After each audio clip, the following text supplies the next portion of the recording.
అందరికీ నమస్కారం అండి. మన సంస్కృతిలో కళలు ఒక భాగం. ప్రకృతి వ్యవసాయ విధానాల్లో సాంప్రదాయ పద్ధతుల్లో పంటలు పండించడం, గోవుల్ని సంరక్షించుకోవటం వాటి యొక్క ప్రాధాన్యత. ఈ 5 రోజుల నుంచి క్యాంపు జరుగుతున్నదట. నేను కూడా వ్యవసాయదారుణ్ణి, రిటైర్ అయిన తర్వాత వ్యవసాయం చేస్తున్నాను.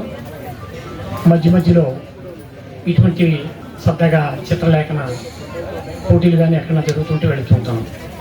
ఈ కార్యక్రమంలో కళను కూడా ఒక భాగం చేసి కళాకారుల్ని పిలిపించి వేయించడం, మీ అందరికీ పరిచయం చేయటం చాలా ఆనందం కలిగిస్తుందండి.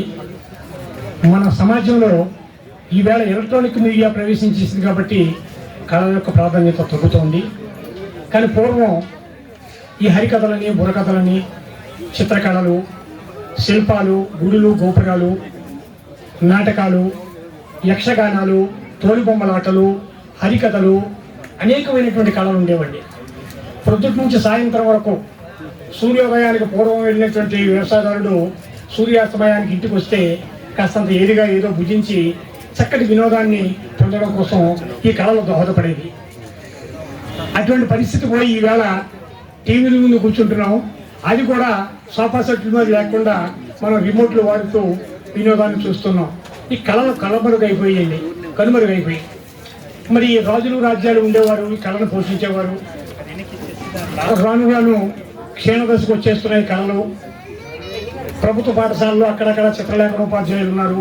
మీ పిల్లల్లో కనుక ఏదైనా ఒక కళా ప్రవేశాన్ని కనుక మీరు కనిపెట్టుంటే గ్రేడులు, మార్కులు అంటూ వాళ్ళ మీద మానసిక ఒత్తిడికి గురి చేయకండి.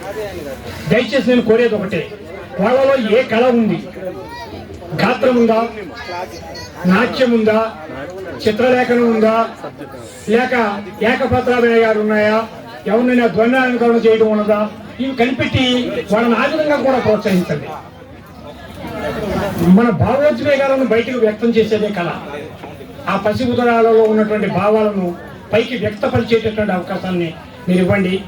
మరి తొలి గురువు తల్లే కాబట్టి ఆమె ప్రోత్సహించాలి, ఇంట్లో వాళ్ళు ప్రోత్సహించాలి, తర్వాత కుటుంబ సభ్యులందరూ ప్రోత్సహిస్తే అతను ఒక మంచి కళాకారుడిగా ఎదగడానికి అవకాశం ఉంది. కళాకారుడు విశ్వశాంతిని కాంక్షిస్తాడు. మతం వేరు చేస్తుంది, కళ ఏకం చేస్తుంది. కళ విశ్వవ్యాప్తమైనది. దానిని మీరు ఆదరించండి, కళాకారుని ప్రోత్సహించండి. మీరందరికీ నా ధన్యవాదాలు. Thank you master.